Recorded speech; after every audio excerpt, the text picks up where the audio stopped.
সবাই কেমন আছেন? স্পিকারগুলো সব দিতে দেন। হ্যাঁ, পার্সামণি কেমন আছেন?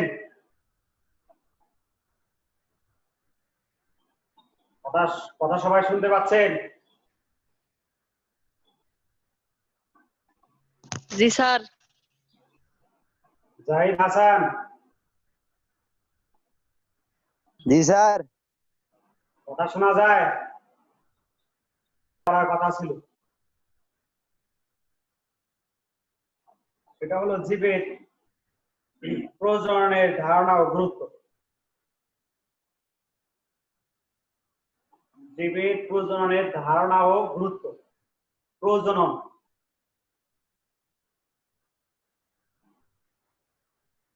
এই প্রজননটা কি? বংশ বিস্তারের একটি প্রক্রিয়া, তাই তো নাকি?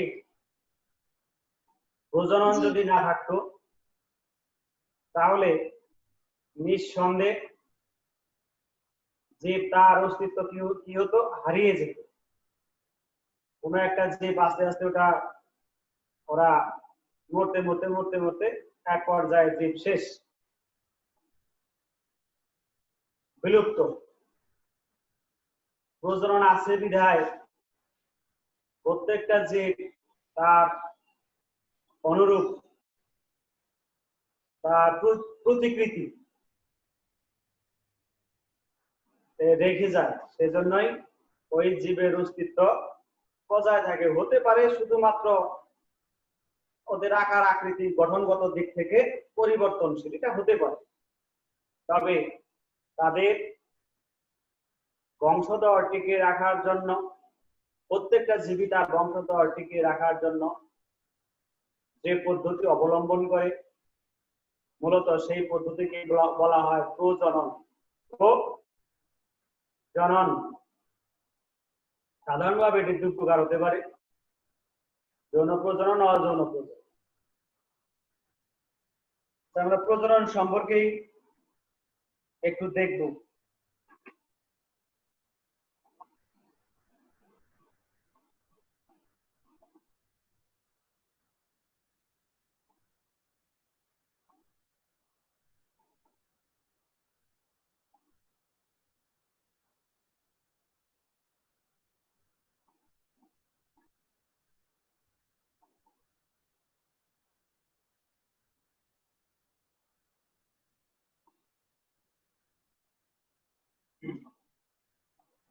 যৌনজননের দুটি বিপরীত ধর্মী জনন কোষ পরস্পরের সাথে মিলিত হয়। যৌনজননে দুটি বিপরীত ধর্মী জনন কোষ প্রয়োজন হয়।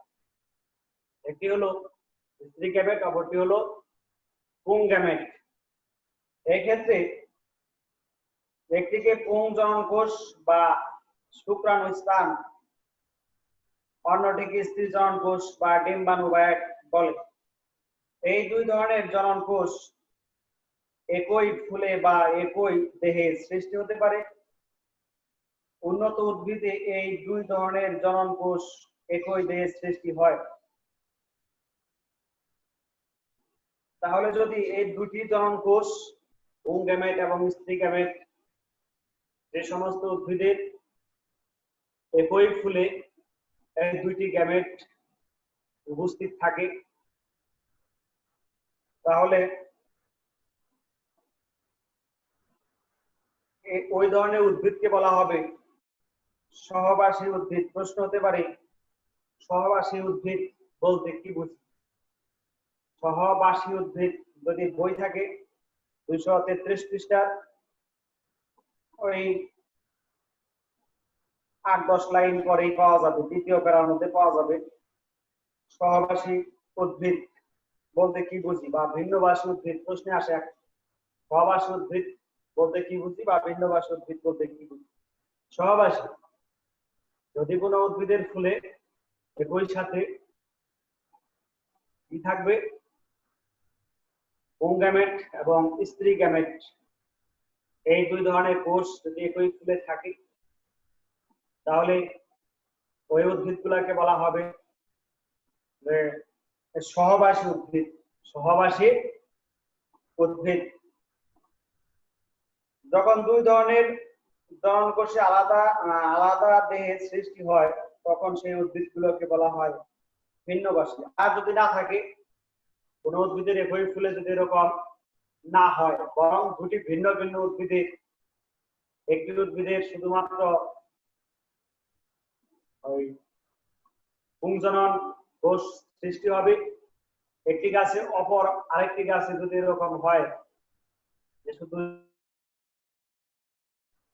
তাহলে এই ধরনের উদ্ভিদগুলোকে বলা হবে ভিন্নবাসী উদ্ভিদ। পটল খাও তো সবাই নাকি? পটল আমরা সবাই খাই। পটল বাজারে পাওয়া যায় না, সবজি। জি জি, যারা পটল উৎপাদন করে, ওই পটল ওখানে পুরুষ গাছ, শুধু পুরুষ ফুল উৎপন্ন হবে। এই ধরনের ফুল, এই ধরনের গাছ ওই পটল চাষিরা আগে থেকেই ওগুলার ওই যখন পটল লাগাবে তখন ওই পুরুষ গাছের অংশ বিশেষ কেটে সেটাও প্রতিটা টালে একটা বা দুটা করে গাছ লাগায়, সেখান থেকে শুধু ফুল উৎপন্ন হবে। ওগুলো হবে সবই পুরুষ ফুল, একটা দুটা গাছ লাগাতে হয়। তাহলে বোঝা গেল যে ওখানে যে ফুলগুলো হবে সব পুংগ্যামেটের সৃষ্টি হবে। অপরপক্ষে সারা ক্ষেত জুড়েই ওই স্ত্রী গ্যামেট যেগুলো, সেগুলো ওই স্ত্রী জাতীয় গাছ এগুলো লাগাবে। যদি এমন হয় শুধু স্ত্রী জাতীয় গাছগুলো লাগানো আছে, ওই পুরুষ ফুলের পুরুষ গাছ পটল, এই পুরুষ গাছটা এখানে নাই, এই এর আশেপাশে নাই, ওই ডালে তো নাই আর আশেপাশেও নাই, তাহলে ওখানে ফল কিন্তু হবে না। তাহলে দেখা গেল যে ভিন্ন ধর্মী ভিন্ন উদ্ভিদ একই ফুলে না হয়ে ভিন্ন দুটি ফুলে হয়েছে, ভিন্ন দুটি উদ্ভিদে হয়েছে, গাছে হয়েছে।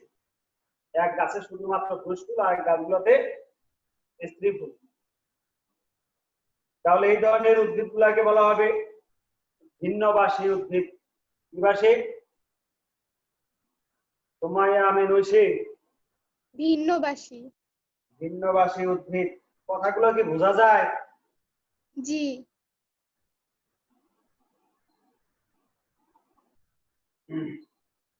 জনন কোষ সৃষ্টির পূর্বে, জনন কোষ সৃষ্টির পূর্ব শর্ত হলো জনন মাতৃকোষকে অবশ্যই মিওসিস পদ্ধতিতে বিভাজন হতে হয়। এখন আবার নতুন কথা আসলো, মিওসিস বিভাজন। এগুলো আমরা অনেক আগেই পড়েছি যে কোষ বিভাজনের তিনটি ধাপ মনে আছে, তিনটি সিস্টেম বা পদ্ধতি, মাইটোসিস, অ্যামাইটোসিস, মাইটোসিস, আর একটা হলো মিওসিস। অ্যামাইটোসিস, মাইটোসিস, মিওসিস, মনে আছে কি? জি অ্যামাইটোসিস, মাইটোসিস, আর একটা হলো মিওসিস। এখানে জনন কোষ সৃষ্টির পূর্ব শর্ত, এটা এমসিকিউ আসে। জনন কোষ সৃষ্টির পূর্ব শর্ত নিচের কোনটি? দেখা থাকবে মাইটোসিস, অ্যামাইটোসিস, মাইটোসিস, মিওসিস। জনন কোষ সৃষ্টির পূর্ব শর্ত হলো মাতৃকোষকে অবশ্যই কি হতে হবে? মিওসিস পদ্ধতিতে বিভাজন হতে হবে। বলো দেখি কেউ, এই মিওসিস পদ্ধতিটা কেমন? ঐশী, এই মিওসিস পদ্ধতিটা কেমন? যে পদ্ধতিতে হচ্ছে নিউক্লিয়াসের দুইবার বিভাজন হয় কিন্তু হচ্ছে ক্রোমোজোমের একবার বিভাজন হয়, সেটা হচ্ছে মিওসিস পদ্ধতি। হ্যাঁ, ফলে কি হবে? ফলে মাতৃকোষের হচ্ছে যেই সংখ্যক ক্রোমোজোম থাকে অপত্য কোষে তার অর্ধেক হয়ে যায়। বেশ, তার মানে হলো এখানে প্রধান লক্ষ্য যে মাতৃকোষ, যে কোষটা বিভাজিত হচ্ছে, এই মাতৃকোষের ক্রোমোজোম সংখ্যা থেকে অপত্য কোষ, মানে যেগুলো নবনির্মিত সবে মাত্র সৃষ্টি হচ্ছে, এই নবনির্মিত এই অপত্য কোষগুলোর ক্রোমোজোম সংখ্যা কি হবে? অর্ধেক হয়ে যাবে, মানে অর্ধেক হ্রাস পাবে। মাতৃকোষ থেকে অর্ধেক কি হবে? হ্রাস পাবে। এটা আবার দুইটা পদ্ধতি আছে, এটা হলো স্টেপ 1, স্টেপ 2। স্টেপ 1টা অবশ্য হ্রাসমূলক বিভাজন, পরে আবার কি হবে? সেটা আবার বিভাজন হবে। তো দ্বিতীয় ক্ষেত্রে এটা স্টেপ 2টা কি হবে? সমবিভাজন হবে, তাই তো? তার মানে যে একটি অপত্য কোষ থেকে একটি মাতৃকোষ থেকে 4টি অপত্য কোষের কি হবে সৃষ্টি হবে না হবে না মিয়োসিস কোষ বিভাজনে একটি মাতৃকোষ থেকে 4টি অপত্য কোষের কি হবে শেষ পর্যন্ত 4টি অপত্য কোষের সৃষ্টি সৃষ্টি হবে। হবে হ্যাঁ স্টেপ 1টা ছিল হ্রাসমূলক বিভাজন স্টেপ 2টা ছিল সমবিভাজন। সমবিভাজন মনে আছে যাক তাহলে জনন মাতৃকোষ সৃষ্টির পূর্ব শর্ত হলো এই মাতৃকোষের অবশ্যই মিয়োসিস বিভাজন মিয়োসিস পদ্ধতিতে এই কোষটা বিভাজিত হতে হবে তোমরা জানো এই বিভাজনের ফলে ক্রোমোজোমের সংখ্যা জনন মাতৃকোষের অর্ধেক হয়ে যায় কাজেই যখন পুং ও স্ত্রীতরণ কোষ দুটি মিলিত হয় যে জাইগোট সৃষ্টি হয় তাতে ক্রোমোজোমের সংখ্যা আবার জনন মাতৃকোষের সমান হয়ে যায় তার মানে হলো এটা যদি পুংজনন কোষ হয় হচ্ছে কি পুংজনন কোষ এখানে যদি মনে করো যে ক্রোমোজোমের সংখ্যা আছে ধরো যে 2n সংখ্যক কত সংখ্যক দেখা যায় কি না ছোট হয়েছে লেখা বড় করলে ভালো হয়। হ্যাঁ একটু বড় দিলে ভালো হবে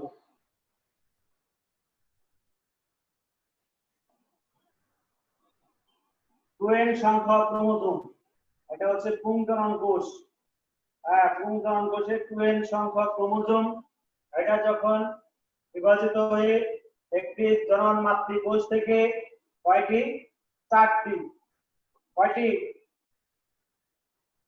প্রথম হবে 2টি তারপরে আবার 2টি ওভাবে আমরা দেখাই প্রথম স্টেপ 1 স্টেপ 1 এ এখান থেকে হবে n n তার মানে যে এখানে ক্রোমোজোম সংখ্যা ছিল 2n সংখ্যক ধরো যে 4টা ক্রোমোজোম আছে তাহলে এখানে ক্রোমোজোম সংখ্যা হয়ে যাবে কয়টা 2টা এখানে ক্রোমোজোম হবে 2টা তাই তো হ্যাঁ স্টেপ 2 আবার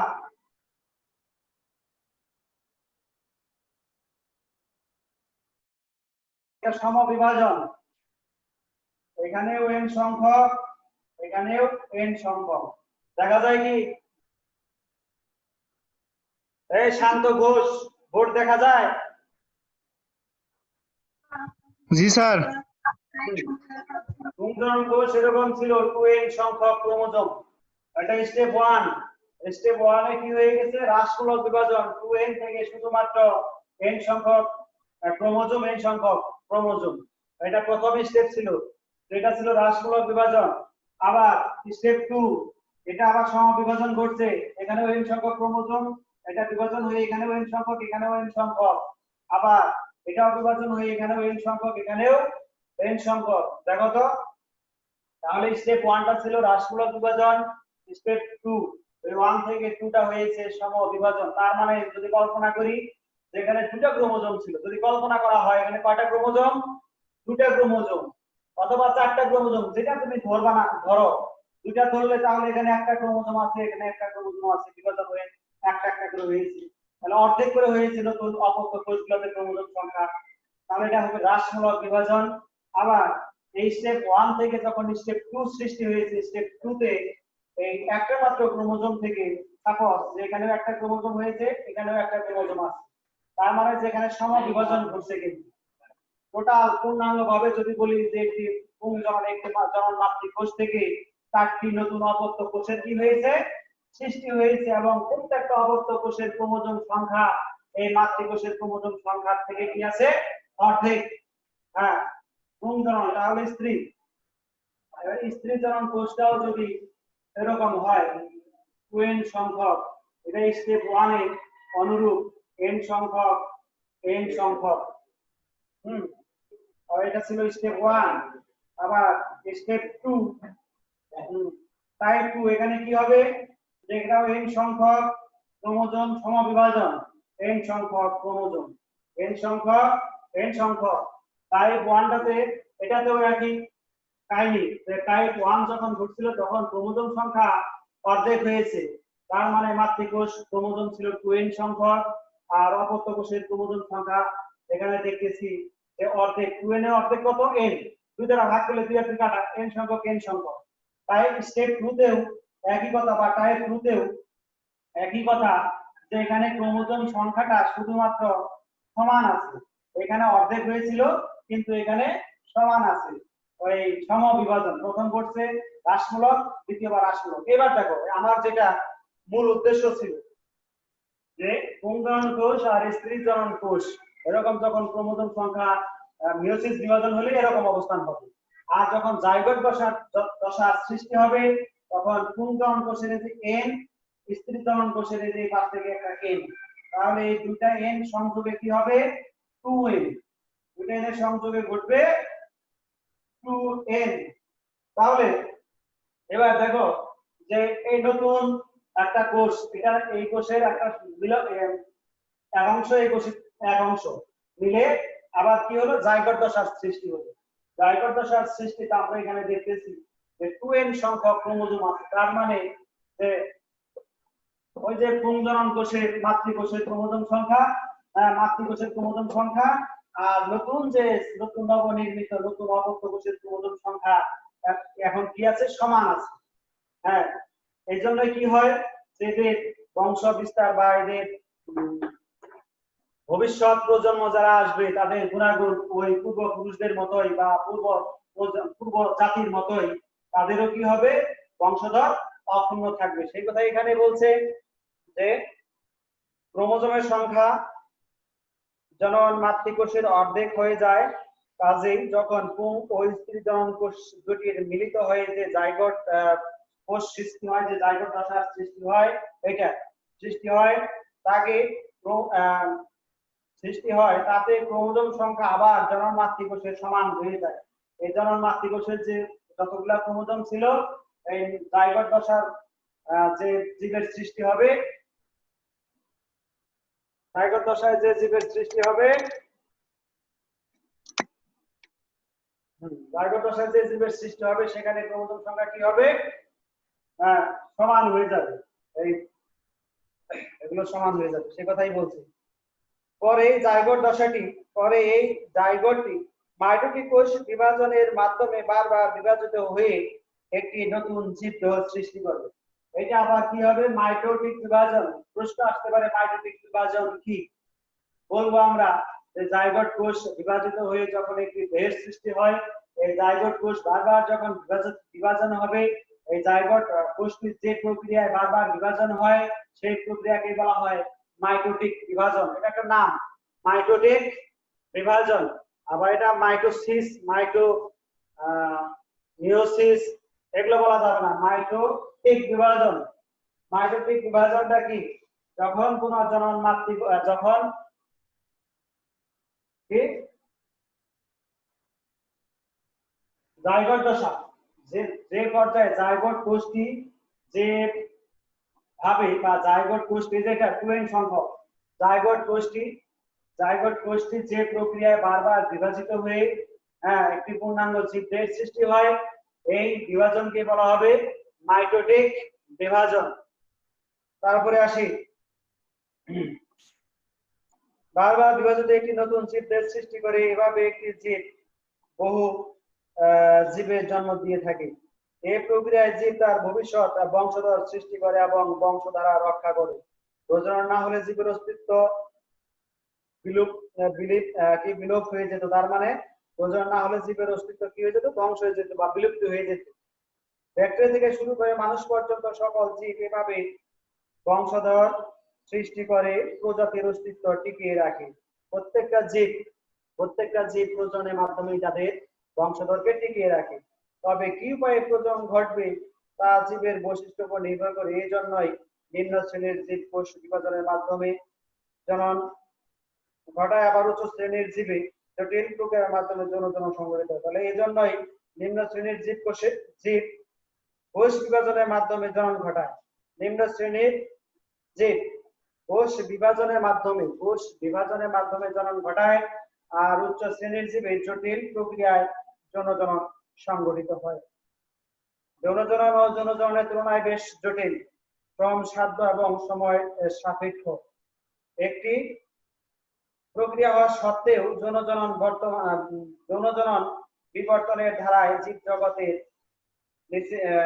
নিজের স্থান দখল করে নিয়েছে, কারণ এটি মিয়োসিস বিভাজনের ফলে খুব সহজে কোষ কোনো প্রজাতি এক প্রজন্ম থেকে পরবর্তী প্রজন্মের অচিন্তনীয় পরিমাণ জিনগত বৈশিষ্ট্য সৃষ্টি করতে পারে। তো যাই হোক, এখানে আমরা শুধু প্রজনন সম্পর্কে কিছু কথা শুনলাম। উদ্ভিদের প্রজনন করতে গেলে আমাকে আগে চিনতে হবে কোনগুলো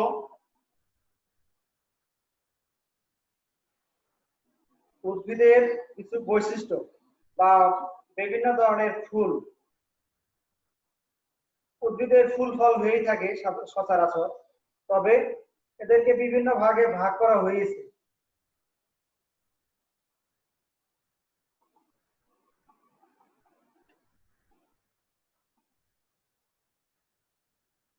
এখানে প্রজননের জন্য রূপান্তরিত বিশেষ ধরনের বিটক হলো ফুল। ফুল উচ্চ শ্রেণীর উদ্ভিদের প্রজনন অঙ্গ। ফুল উচ্চ শ্রেণীর উদ্ভিদের প্রজনন অঙ্গ। আমরা জানি যে একটি আদর্শ ফুলের 5টি স্তবকের মধ্যে 2টি স্তবক, একটি হলো পুংস্তবক এবং অপরটি হলো স্ত্রীস্তবক। 5টি স্তবক। একটি পূর্ণাঙ্গ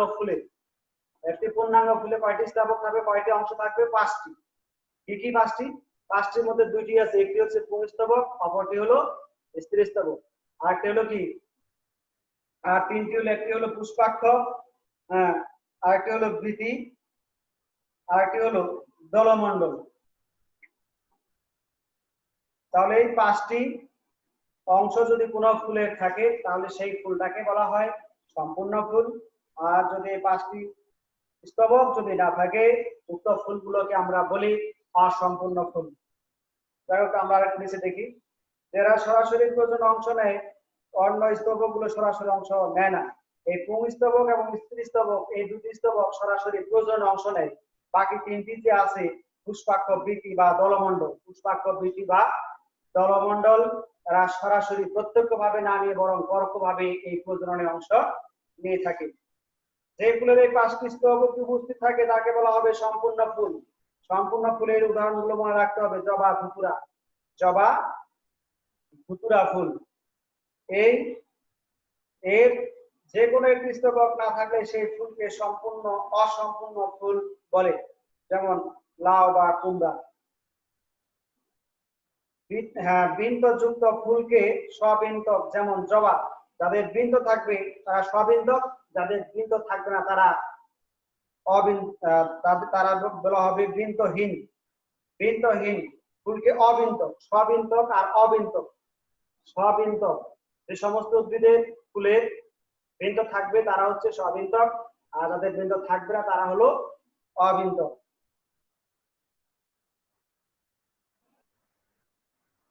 এখানে উদাহরণ, বৃন্তযুক্ত ফুলকে স্ববৃন্তক, যেমন জবা বা কুমড়া। আর বৃন্তহীন ফুলকে অবৃন্তক, যেমন বলা হয়েছে কি হাতিসুর। এটা আমি নিজেও দেখিনি বা চিনি না, এখন তোমরা চিনো কিনা জানি না, হাতিসুর।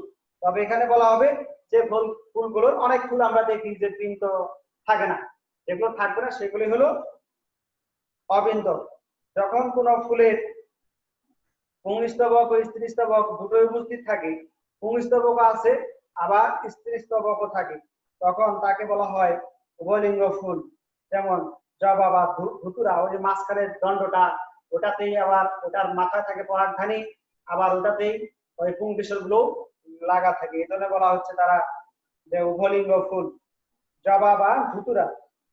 পুংস্তবক, স্ত্রীস্তবক কোনো একটি অনুপস্থিত থাকলে তাকে বলা হয় এক লিঙ্গ ফুল, যেমন লাউ বা কুমড়া। কোনো একটা আছে আর একটা নাই, একটা উপস্থিত আর একটা নাই, লাউ বা কুমড়া, এগুলো হলো এক লিঙ্গ ফুল। যে ফুল যেটা স্ত্রী হবে সেটা স্ত্রী, আবার যেটা পুরুষ হবে সেটা পুরুষই। ওই একটার মধ্যেই স্ত্রী বা পুরুষ দুইটাই হয় না। জবার মতো নয়। লাউ কুমড়ার মধ্যে, লাউয়ের বা কুমড়ার মধ্যে যেটা তোমার পুং ফুল, ওটার মাঝখানে একটা দণ্ড থাকবে, আর ওই স্ত্রী ফুলগুলো ওখান থেকে কি হবে, পরাগায়নের মাধ্যমে স্ত্রী ফুলগুলো আস্তে আস্তে ওরকম একটা কুমড়ার সৃষ্টি হবে। তো এখানে পুরুষ ফুল থাকতে হয়, কিন্তু ওটা কিন্তু ওরকম অনেক ফুল আছে শুধু নষ্ট হয়ে যায়। ধরো যে একটা কুমড়া গাছ, কুমড়া হইতেছে না, অনেকগুলো ফুল হয় কিন্তু ফল হয় না। চিন্তা করে দেখতে হবে আসলে ওই বাগানে বা ওই গাছে ওরকম পুরুষ ফুল আরো আছে কিনা। একটা পুরুষ ফুল যদি না থাকে, যত স্ত্রী ফুলই হোক না কেন, ওগুলা ফল আর হবে না, কুমড়া আর হবে না। যদি সেখানে একটা বা দুটা ফুল পুরুষ ফুল থাকে তাহলে পরাগায়নের মাধ্যমে এই কুমড়ার সৃষ্টি হবে। আবার দুটোই যদি অনুপস্থিত থাকে তাহলে তাদেরকে বলা হবে নিউটার, নিউটার ফ্লোয়ার বা নিউটার ফ্লোয়ার। অনুপস্থিত থাকলে ক্লিপ লিঙ্গ, ক্লিপ অফ ফুল। যদি দুইটা অনুপস্থিত থাকে তাহলে আমরা আজকে অন্তত এই ফুলের বিভিন্ন ধরনের ফুলের বৈশিষ্ট্য আমরা একটু দেখলাম। এখন ফুলের বিভিন্ন অংশ করব আমরা সামনের ক্লাসে, ফুলের বিভিন্ন অংশ। এখানে আমরা যতটুকু একটু জানলাম সেটা ছিল যে বিন্দুযুক্ত ফুলকে স্ববিন্দক, উদাহরণ জবা, কুমড়া। আর অবিন্দক, বিন্দু নাই, যে ফুলের বিন্দু থাকে না এগুলো অবিন্দক। উদাহরণ হাতিসুর। উদাহরণ কি? হাতিসুর। তারপর যে ফুলের পুংস্তবক এবং স্ত্রীস্তবক দুটোই থাকে, পুংস্তবকও থাকবে একে বলে স্ত্রীস্তবকও থাকবে, এই ফুলকে বলা হবে কি? পুংস্তবকও আছে, স্ত্রীস্তবকও আছে, এই ধরনের ফুলকে বলা হবে উভলিঙ্গ ফুল।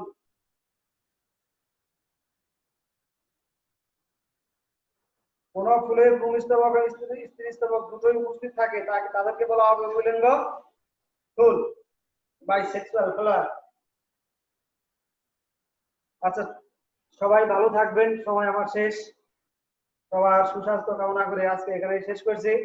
এই পড়াগুলো খুব জটিল না, ঘটনা হচ্ছে আপনাদের দয়া করে বাসাতে একটু এই পড়াগুলো একটু দেখতে হবে। না দেখলে হঠাৎ করে হাতিসুর ফুল, সবিন্দক, অবিন্দক এগুলো মনে থাকবে না। একটু কষ্ট করে দেখে নেবেন। সবাই ভালো থাকবেন, সবার সুস্বাস্থ্য কামনা করে আজকে এখানে শেষ করছি।